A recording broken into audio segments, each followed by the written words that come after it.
ದೀಪದ ಮುಂದೆ ಕೈ ಮುಗಿದು ನಿಂತ ಭಕ್ತರು ಬೇಡಿಕೊಳ್ಳುವಂತ ಕಾಲಕ್ಕೆ ಅವರ ಮೈ ಮನಸ್ಸಿನಲ್ಲಿ ಯಾವುದೇ ಒಂದು ಕೆಟ್ಟ ಭಾವಗಳಿಗೆ ಅವಕಾಶ ಇರುವುದಿಲ್ಲ. ಅಲ್ಲಿ ನಮ್ಮ ಕಣ್ಣಿಗೆ ಗೋಚರವಾಗುವುದು ಏಕೋ ಭಾವ, ಭಕ್ತಿ ಪ್ರಧಾನವಾದಂತಹ ಶುದ್ಧ ಅಂತರಂಗ. ಹೇಳಿಯೋ ನೀನು ವಂಶಿ, ನಾನು ನಿನ್ನನ್ನು ಪ್ರೀತಿಸ್ತೇನೆ, ಪ್ರೇಮಿಸ್ತೇನೆ, ಮದುವೆ ಆಗ್ತಿ ಅಂತ ಹೇಳಿದಲ್ಲ.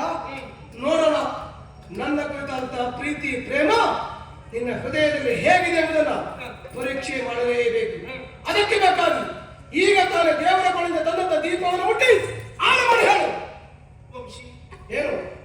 ಕಾಯೇನ ವಾಚ ಮನಸ್ಸು, ದೇಹ ಮನಸ್ಸು ಮಾತು ತ್ರಿಕರಣ ಶುದ್ಧತೆಯಿಂದ ನಾನಿನ್ನ ಆರಾಧಿಸ್ತಾ ಇದ್ದೇನೆ. ದೇವರ ಕೋಣೆಯಲ್ಲಿರುವಂತ ಈ ಜ್ಯೋತಿಯನ್ನು ಹುಟ್ಟಿದ್ರೆ ನಮ್ಮ ಪ್ರೇಮ ಜ್ಯೋತಿ ಬೆಳಗುತ್ತದಂತಾದ್ರೆ ನನ್ನ ಮಾತುಗಳನ್ನು ಕೇಳು ವಂಶಿ. ಹೇಳು. ಈ ಅಜ್ಞಾನಿಯಾಗಿಯೂ ನಾನಿನ್ನನ್ನು ಪ್ರೀತಿಸುತ್ತಿದ್ದ ಸತ್ಯ.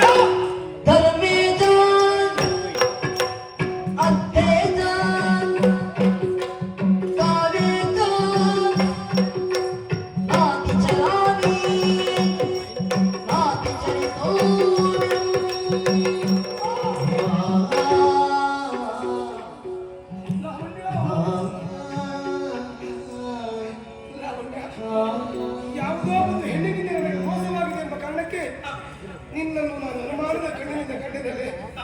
ನಾನು ಮಾಡಿದ ಪರೀಕ್ಷೆಯಿಂದ ನಿನ್ನ ಕೈ ಸುಟ್ಟು ತಿಳಿದು ಹೋಗಿದೆ. ದಯವಿಟ್ಟು ನನ್ನನ್ನು ಕ್ಷಮಿಸು ಲಾವಣ್ಯ.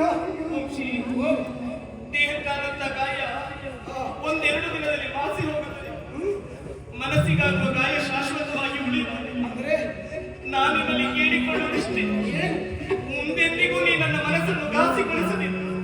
ಸಹಿಸಿಕೊಳ್ಳುವ ಶಕ್ತಿ ನನಗಿಲ್ಲ ವಂಶಿ. ಲಾವಣ್ಯ, ಯಾವುದೇ ಕಾರಣದಿಂದ ಮನಸ್ಸಿಗೆ ನಾನು ನೋವನ್ನು ಕೊಡುವುದಿಲ್ಲ. ಹೆಚ್ಚಾಕೆ ನನ್ನ ಹೃದಯದಿಂದ ನಿನ್ನನ್ನು ನಾನು ದೂರ ಮಾಡುವುದಿಲ್ಲ ವಂಶಿ.